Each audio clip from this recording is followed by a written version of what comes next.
DXDC Radyoman Report. Ibati og kahadlok ang pipila ka Davaoenyo sa Nipah virus diin nagbato na niini og outbreak sa India din aduna nay duha ka tawo ang namatay.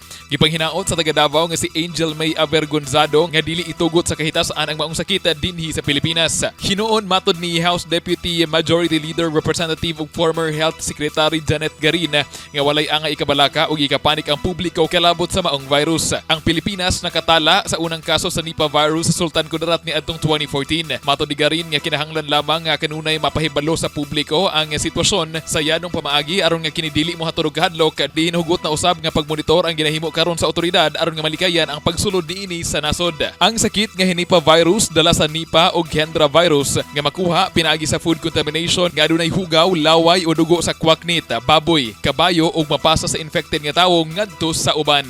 Kasama mo sa balita og serbisyo publiko Radyoman Kirby Manzon, Tatak RMN. RMN News, Diretso Balitang Metro Davao.